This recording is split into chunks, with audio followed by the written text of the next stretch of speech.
Follow a few simple guidelines and you could avoid all this rigmarole. Hello everyone, this is Dwight Woods, the Jeet Kune Do Rebel, and welcome to the I Love Jeet Kune Do broadcast number 234. This is the one about the 21 Jeet Kune Do jab cross counters.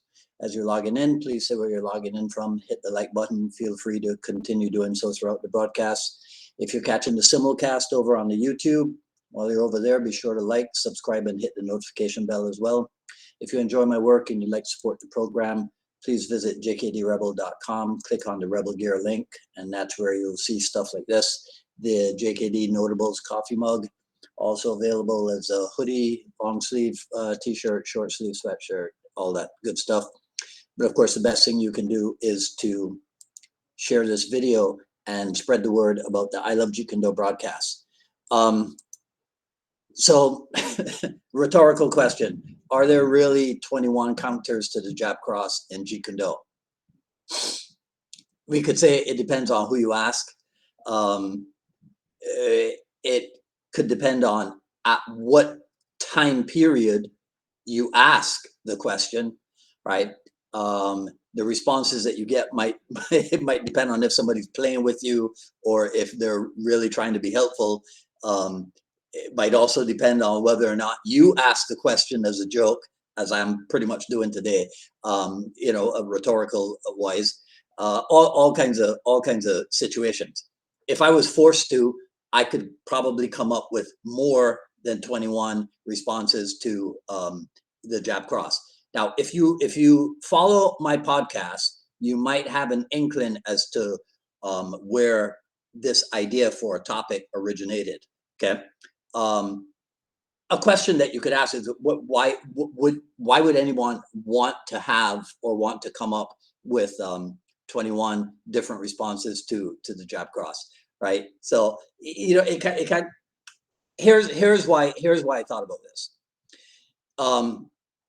They're Jeet Kune Do people. We get into Jeet Kune Do discussions all the time, and one side says something about the other side, and then the other side goes right along and gives their detractors ammunition. It's kind of like when a political party that's not in power says, when and or if we are in power, we're going to do such and such. And then it does happen. Okay. They do come back into power. And then they shoot themselves in the proverbial foot by getting involved in a whole bunch of bipartisan collaboration nonsense. Like, oh, well, we want to be nice to the others, even though the others weren't nice to them when they were in power, if you get what I'm saying, right? So what I'm saying is, if you belong to a particular Jeet Kune Do faction, you don't want to go giving the other side ammunition to use against you, right? So there is this discussion about that there are Jeet Kune Do people who cross-train in multiple styles. You could end up with 21 responses to something, right? There are Jeet Kune Do people who are simply training in MMA and calling it Jeet Kune Do, right? So in any case, the ability to respond intelligently if and when somebody was to come to a question. Circumstances might it be necessary to have 21 responses to the jab cross? I don't know. But here's a scenario. Maybe you are at the experimenting stage with your training group or with your students or whatever. And so maybe you're figuring out what works and what doesn't work. Now you could go the route of techniques, right? From cross training in multiple styles. You could do it that way. Or what I did, I went by principle. So let's look at it this way. Probably safe to say that it's easier for students to develop boxing techniques, punching techniques over kicking techniques. So maybe we start our some proven from the art of boxing, viable techniques for responding to the jab cross. So maybe you look at that, right? So maybe then after the student has some decent hand skills, now you look at, because they're training, consistently. So now you look at, okay, so what are some responses to the jab cross, some counters to the jab cross that might involve kicking? And then maybe you put those together, right, in a kickboxing format or something, okay? And as people go up what I call the ladder of skill, and they become better versed in the different empty hand skills, now maybe we look at how something with trapping and or grappling might be a viable response to the jab cross. So what you're doing, you're not collecting techniques. You're using guiding principles.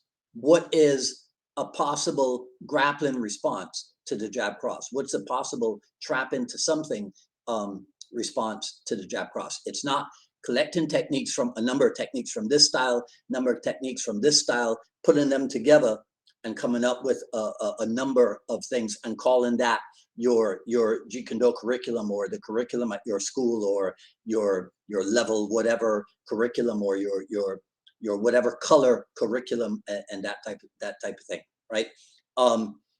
So it would be, it's a thing that Sifu Nasano would say: if you get the technique, you get one thing. If you get the principle behind the technique, then you get it all, right? And as so the operating principle would be, you understand what I'm saying, right? I don't even understand what I'm saying, right? It's following the principle and applying the principle. So it's like Chris Kent reminded me that even if Sifu Insano showed a bunch of counters to the jab cross, he would also point out that people still get knocked out with the jab cross. So it's not the number of techniques that you have. It's about working it and understanding distance and timing and what works against the jab cross. That's the essence, not thinking that the answer is in a number of techniques. And so what happens is that people are on the receiving end of that instruction from Dan and Asano. So they should latch on to the idea, right? They shouldn't latch on to the idea of blindly copying techniques, right? And adding to their curriculum. Yeah, you got to take that stuff through the crucible of functionalizing, if you understand what I'm saying. You got to work it to a point where it's like, okay, what works? Because just keep that in mind, right? Because I didn't want to go past 10 minutes on this broadcast, right? So let me remind you, if you're training or teaching something, you want to have good answers for why you're doing it if you're asked a question, especially if it's a hot topic area and you know that people will probably come along and accuse you of not knowing what you're doing, not following or applying Jeet Kune Do guidelines. So this whole thing about a list of techniques that can be used against the jab cross, why, when, under what conditions, under what circumstances? Okay, that's it, right? So what say you? Let me know in the comments below. That's all I got to say about this video.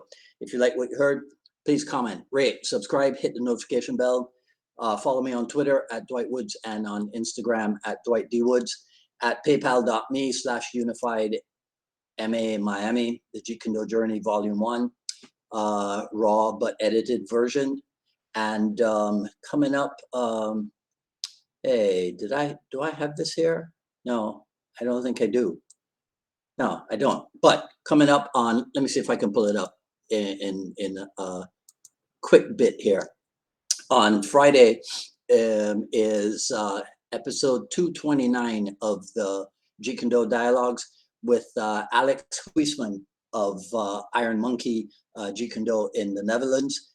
This is one of my Facebook friends, so you guys will be getting to know him right along the same time that I get to know him. Let me see if I got it. There it is, right? Iron Monkey Jeet Kune Do out of the Netherlands. Okay, and that's about it for today. right? Last week I forgot to show the shirt. I'm gonna try not to forget that again. All right, so today is Green Day, not the band, right? Okay, so that's it for me. You guys enjoy the rest of your evening. I'll see you on Friday. If not, I'll see you next week for another issue of the I Love Jeet Kune Do broadcast. Until then, this is Dwight Woods, the Jeet Kune Do Rebel, signing off. Take care. Talk soon.